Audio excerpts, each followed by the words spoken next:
Revoice Podcast Network. The mic is ours.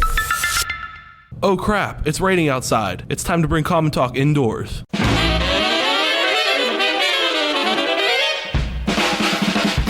And now we are going to be joined by our great producer here on Common Talk, Abby Thornton. Hello. Yeah, I think you had a good idea. I don't think anybody would want us to interview them right now outside, unless they wanted to sit in the rain. Yeah, I don't think anyone would have wanted to interview us outside or come and interview with us outside. No one usually be around campus. So now we're just going to do a Meet the Producer episode. Yep, meet the producer. I'm the producer. Indeed. And so our question of the week now, I guess, is where are you from? And you can tell me some stuff about what it's like out there. So, Abby, where are you from? Well, Gabe, I am from a little town about an hour south of here called Gloucester, Virginia. And Gloucester is a little southern town. Lots of Trump signs when you drive down the road. But I live in like the most country part of Gloucester called Guinea. Have you ever heard of Guinea? I have not. What's it like there in Guinea? Well, they have like a specific talk. It's called like Guinea talk. Okay. And they won't talk like this, Bubba. Oh, okay. Yeah, that's where I'm from. Is there like an origin behind like that type kind of talk? Is there like any like type of Cajun origin or anything like that? Or is it just people just like, hey, we're going to come here, we're going to talk like this? Actually, I looked it up one time and there's like specifically like a category of speech called like Guineaman talk. Really? Yeah, they're all just like a Guineaman is like a waterman. Like, you know, some kids in Guinea, like they don't even go to school. Like they just spend their whole lives learning how to be a fisherman. Well, that sounds pretty awesome. I can't lie. That sounds great. I would love to do that. I'll take you. You know, I'll take you to meet the Guineaman, Gabe. I would love to meet the Guineaman. Yeah, my high school, my county was so small that we only had one high school in our whole county. Oh man, so having everyone in one high school. So did y'all have the incident? Well, you know, we've had a lot of incidents, like because we only had one high school in our county. It's like, you know, everyone knows each other. Like I've had the same hometown friends since I was about in second grade. Like everybody knows everybody. You know, there's mom talk. All the moms know. Like I remember the first time smoked weed for the first time, they literally got caught like weeks later and everybody knew about it. Field hockey coaches talked to them about it. Yeah, it was bad. And then when my one friend was literally grounded for 3 months, I didn't see her for 3 whole months. How did the field hockey coaches find just like common gossip, just like with the moms? Common gossip with the moms, yeah. So you said that you and your friends in Stafford? You and your friends in Stafford used to go party in the woods? Oh yeah, we used to hang out in the woods. We used to have a bunch of spots. Yeah, really? All the time. I didn't know other people did that. Like in Gloucester was like the number one thing to do. Yeah. We would have barn parties. Did you have like, we would do like a campfire in the middle of a field? We did like bonfires like in the woods, something like that. We'd like find all the spare wood. And we always do it next to a creek just in case like something bad would happen. Yeah. Yeah, bonfire parties were like the biggest thing. Yeah, dude. I do have a story though about a field party. Oh, let's hear it. So it was our homecoming and nobody would throw a party at their house. We always tried to get people to throw parties at their houses, but nobody ever would because they got country parents. No one's gonna do it. Yeah. So basically we always had it in the field. So one time we had it in this field and I drove and you had to literally like drive through the woods, like off-roading. And I was the only one who had a truck.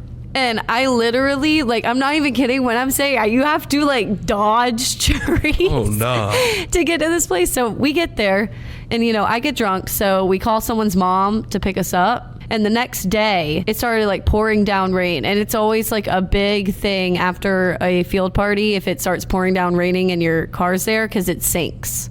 So people will get their car stuck every party, at least one person if it rained. Dang. My friend's dad wakes me up. And he's like, his name's Robert. And he goes, Abby, we gotta get up. We gotta go get your car. It's gonna sink, Abby. Like, hurry, get in the car. Let's go. And I'm like, okay, Robert. So we all get in the car. We drive down, we go off-roading again through the woods. We find my car. And so it was pouring down rain. And there was a car parked right behind me, but I couldn't see it. Like, I just forgot. Like, it wasn't in my rear view. I checked my mirrors, guys, but... So I freaking back up and immediately slam this car behind me.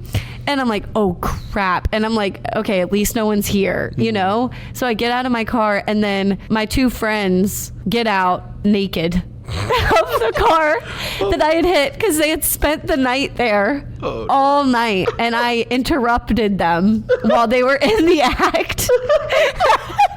And I just hit their car, and it was his mom's car too, the boy's mom's car. Oh man. But they never made me pay for it.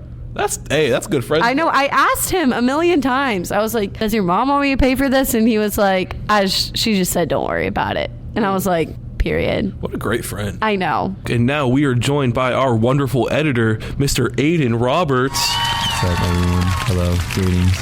So Aiden, where are you from? I'm from Northern Virginia. I'm up there near Washington, D.C. Came down to Richmond for college.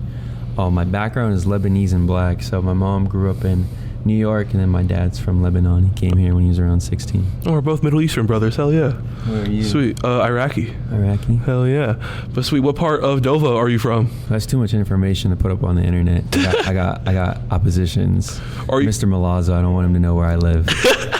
Yeah, we can't have Mr. Malazzo pulled up to the crib. That'd be bad. I don't need him to pull up my house and be like, where's the editing? Fix it. No, question. You closer to Potomac Mills or Tyson's Corner? Tyson's. Okay, bet. So you in the nicer part of Nova, yeah. See, whenever people tell me they're from Nova, and then somebody was like, oh yeah, I'm from Woodbridge, I'm like... My mom moved into her house when she was 25. Like, she moved into that house, rented it, and then she ended up buying it when she was young. And the property value on that house was really, really low. Yeah. So she was able to put that down payment, and that mortgage has been low, like, her whole life. So she moved in there really, really early when it was just, Northern Virginia was still just, the northern part of Virginia. And then it became this big, like, wealthy, everyone's over there that just has billions of dollars and stuff. But yeah, she's seen, like, so many just houses built up. I mean, even in my neighborhood, like, the houses are just looking way different. Oh yeah, no, me and Abby were talking about earlier, because I was talking about how Stafford, they have, like, where I'm from in Stafford, it's all just like subdevelopments now, and I always see like the Ryan Homes just like ads everywhere, and I'm like, those are my mortal enemy, because they just took out all of the places me and my friends used to hang out in the woods. Yeah, because I know Stafford's more like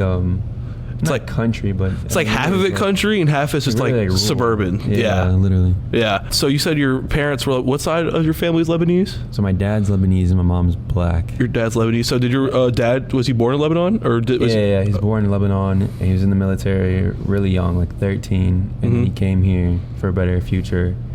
And this is a funny story I like to tell, but when they came to America, my uncle, he's the middle child, he was part of the mafia. Oh, wow. And out there in Boston. So on my family, my dad, his two brothers, they went to some Boston college over there.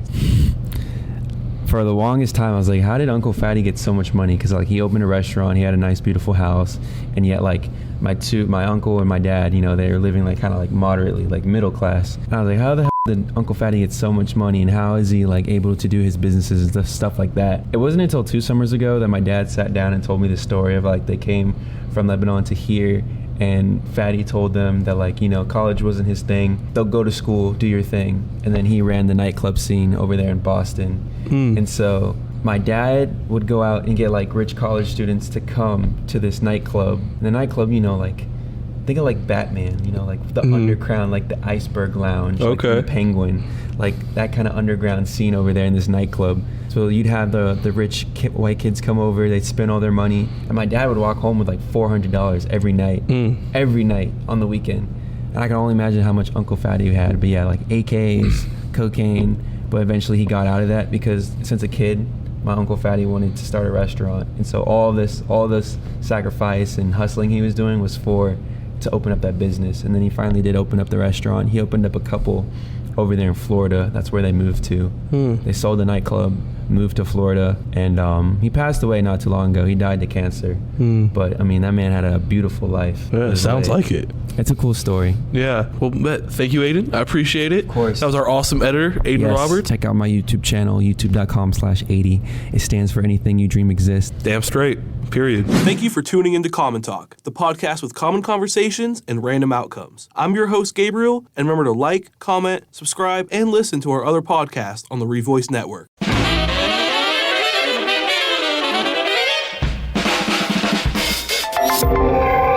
Revoice Podcast Network. The mic is ours.